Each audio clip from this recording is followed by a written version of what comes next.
Hi, I'm Jen Diamond. I am going to read today from the book The Overstory, a novel by Richard Powers. Excellent book. I recommend that you pick it up and read it yourself or follow along, listen to me read it. I am up to here in this book. And so I'm going to start reading from the chapter called Olivia Vandergriff. And this is the last chapter in the roots section. There's 4 different sections of this book: roots, trunk, crown, and seeds. And I'm going to read this last chapter today. And so welcome to Pikku Parlor.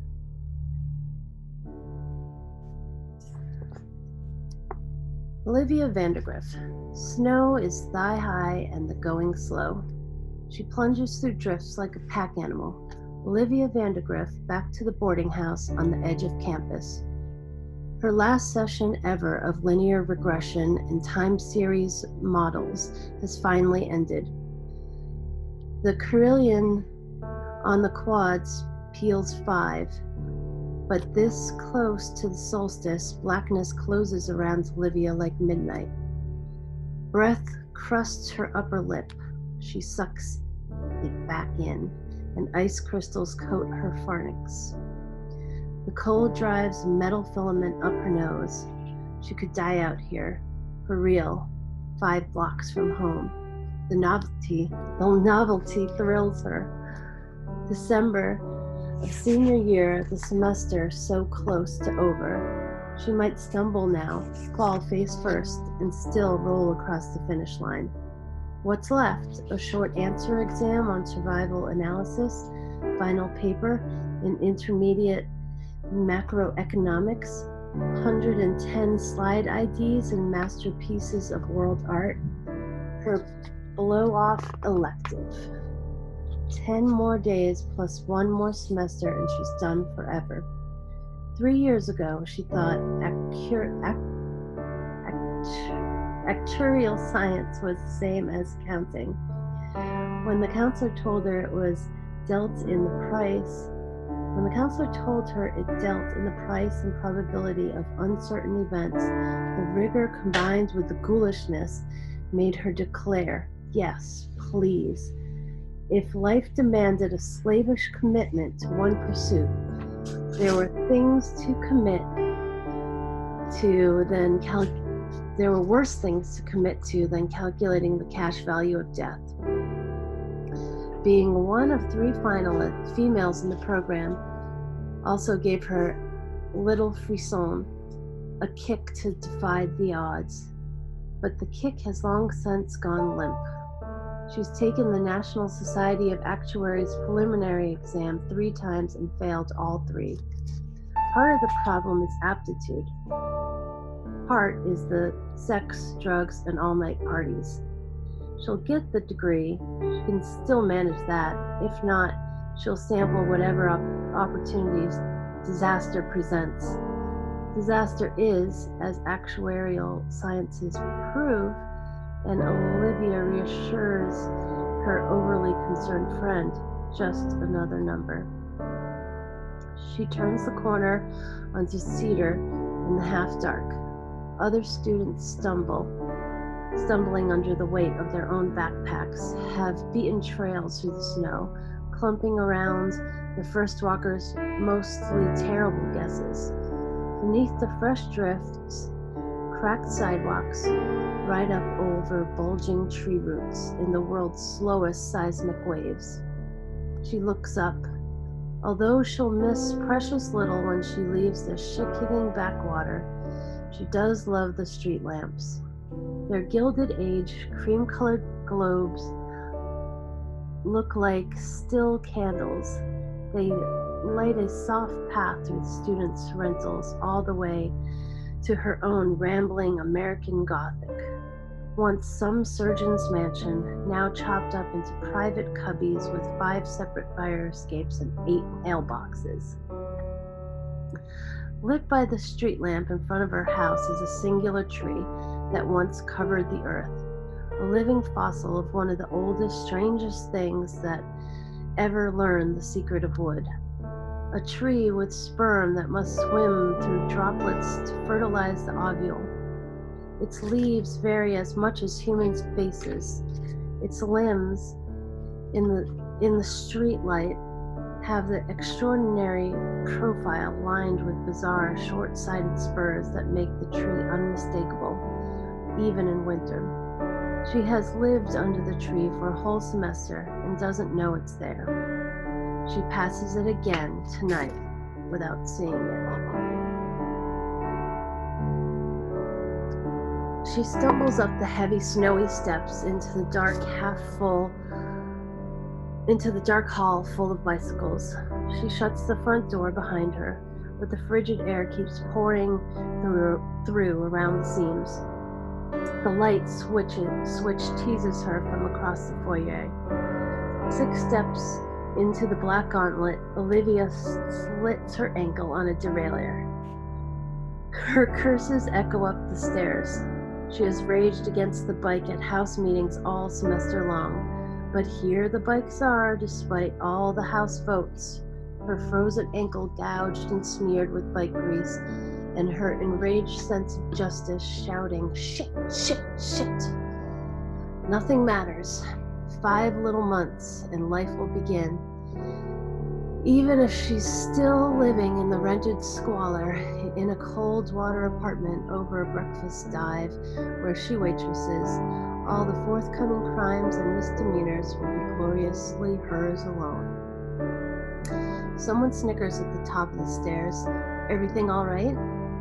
Suppressed giggles seep down from the kitchen, her housemates entertained by her routine rage. "Just fine," she chirps. Home, December 12th, 1989. The Berlin Wall coming down. From the Baltic to the Balkans, millions of oppressed people take to the winter streets. Her scraped open ankle spills blood through the foyer. So what? She bends to press a dry Kleenex to her wounds, staunching the flow. It stings like mad. Hugs await her above. 2 routine, 1 mocking, 1 cold, and 1 filled with half a year of hangdog longing. She hates her housemates' endless, cheap hugging, but she hugs them back in kind. The group converged, the previous spring, in an orgy of mutual enthusiasm. By the end of September, the communal love fest spun out into daily recrimination. Whose hairs are these in the back of my razor? Somebody stole the thimble of hash I left in the freezer. Who the hell stuffed that leftover turkey log down the disposal? But a girl can do anything with the finish line in sight. The kitchen smells like heaven, though no one invites her to share the meal. She checks the refrigerator, then the prospects are abysmal. She hasn't eaten for 10 hours, but decides to hold out a little longer.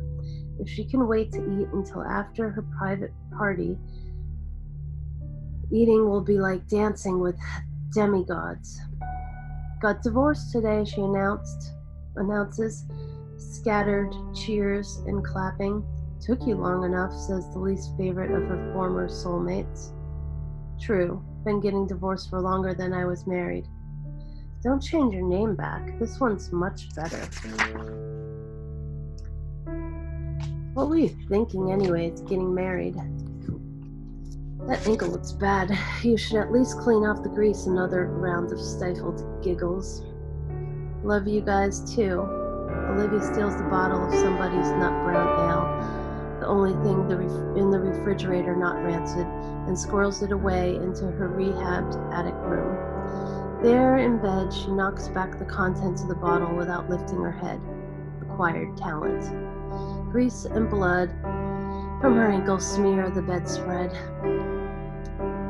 She and Davy met in court one last time that afternoon between her econ and linear analysis. Now they're done, and the final decree has no power to sadden her further. She does have her regrets, tying her life to another's, a whim of sophomore spring. felt so all in, so sweeping and innocent. For 2 years, their parents raged at the idiocy. Their friends never understood. But she and Davy were determined to prove everyone wrong. They did love each other in their way, even if their way consisted mostly of getting high, reading Rumi out loud, then screwing each other senseless. But marriage turned them both abusive. After the third time through the Funhouse Werewolf Act, which ended up with her fracturing her fifth metacarpal, somebody had to sober up and pull the plug. They had no property to speak of and no kids except the two of them. The divorce should have taken a day and a half. That it took merely 10 months was mostly a function of nostalgic lust on the part of both litigants. Olivia sets the empty beer on the radiator with the other dead recruits and fishes in the nest of crap by her bed until she finds her disc player. Divorce requires a memorial service. Marriage was her adventure and she needs to commemorate. Davy kept the roomie, but she still has scads of their favorite trance music and dope enough to turn the regrets into laughs sufficient for today. There's her linear analysis final to worry about, of course, but that's still 3 days off, and she always studies better when a little loose. It should have occurred to her 2 years ago, even in the initial thrill, that any relationship where she lied 3 times in the first 2 hours might not be a great long-term bet. They walked under the cherry blossoms in the campus arboretum. She professed a deep love for all flowering things, which was a flavor of true, at least right then. She told him that her father was a human rights lawyer, again, not entirely false, and that her mother was a writer, which was pretty much bullshit, though based on a fact-like scenario. She isn't ashamed of her parents. In fact, she once got suspended from grade school for punching a chick who called her father flaccid. But in the world of satisfying stories, her preferred domain, both of Olivia's parents are so much less than they should have been. So she spruced them up a tad for the man she already decided she would spend the rest of her life with.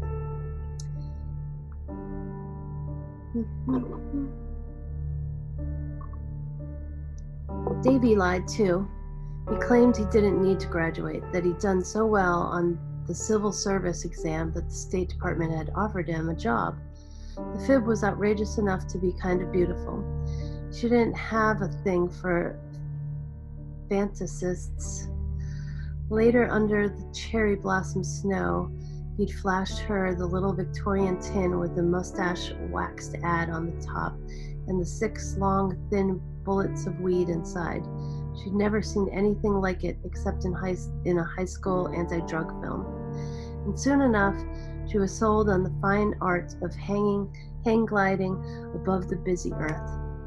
So began her still unfolding romance with a gift that kept on giving. A romance like that, unlike the one with Davy, was sure to last a lifetime. She cues up the trance playlist, sits in her beloved window seat, opens the sash to the frigid night, and blows puffs of smoke onto the death trap fire escape. Phone rings, but she doesn't pick up. It's one of 3 men whose beliefs about her logistics she can no longer keep straight. The phone rings on. She has no answering machine. Who would use a device that leaves you responsible for calling someone back? She counts the rings, a kind of meditation.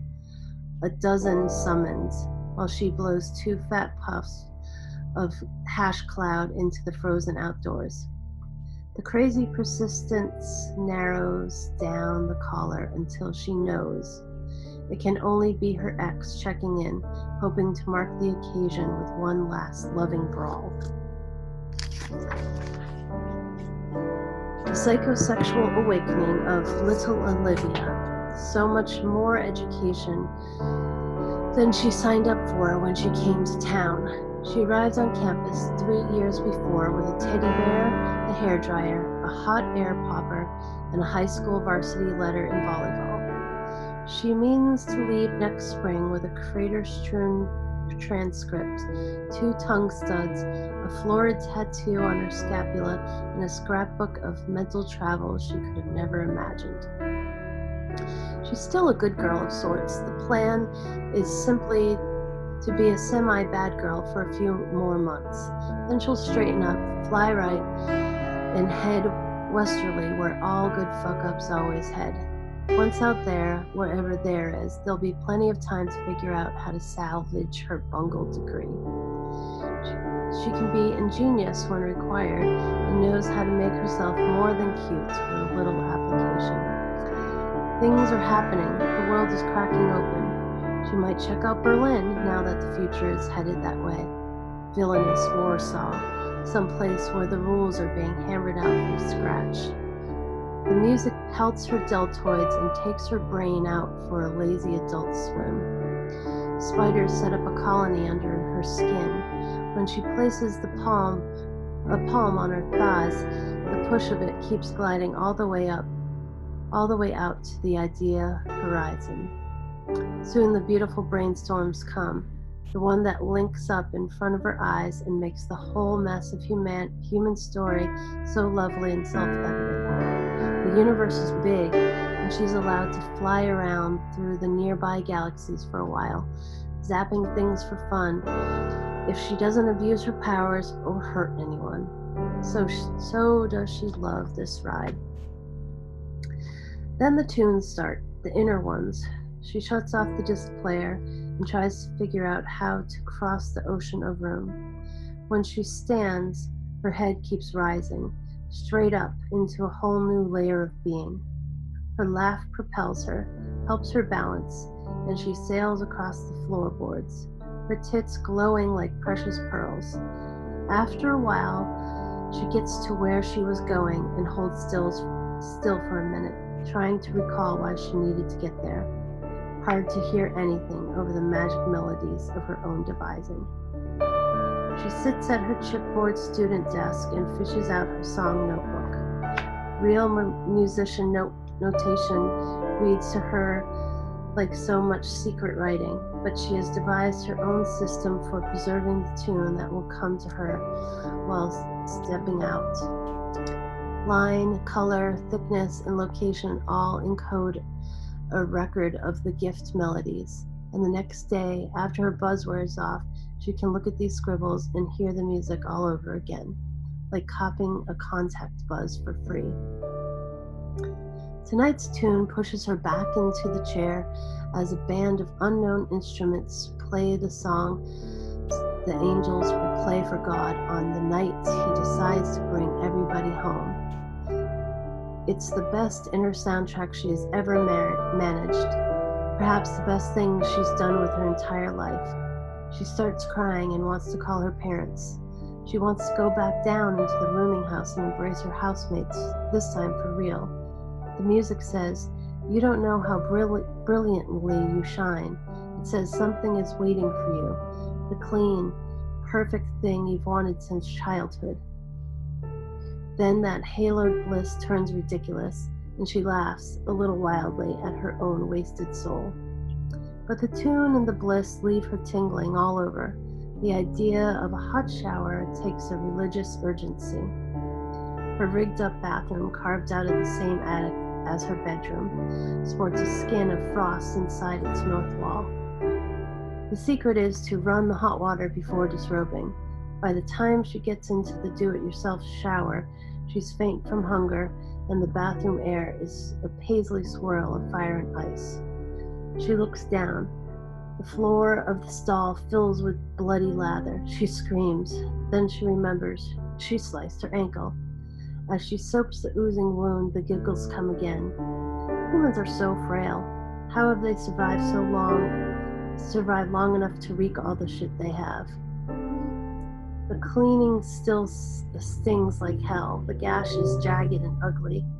If it scars, she can hide it with another tattoo. Some kind of ankle chain, perhaps. She works the soap up her legs. The slick of her skin feels like the best divorce present a girl could ask for. Each touch is electric. Her body brightens. demanding satisfaction. Someone knocks hard. You okay in there? Her voice takes a moment to catch. Go away, please. You screamed. Scream over. Thank you. She materializes back in her room. Her body, draped in a towel, and steam shines with need. Even the gelid air strokes at her like a sex toy. The world offers nothing better than bringing yourself over the crest of ecstasy. She drops the towel and splays into bed. The fall into blankets lasts forever and keeps improving.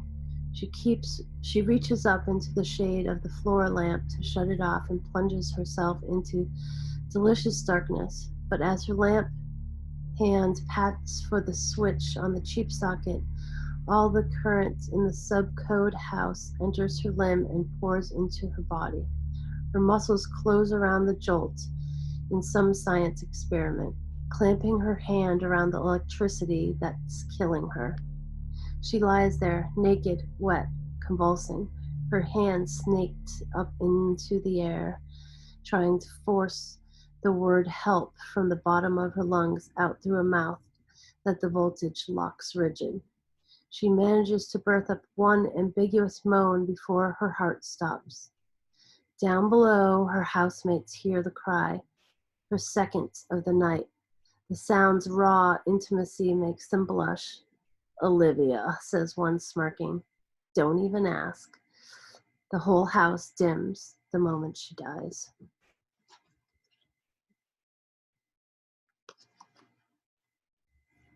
Thank you.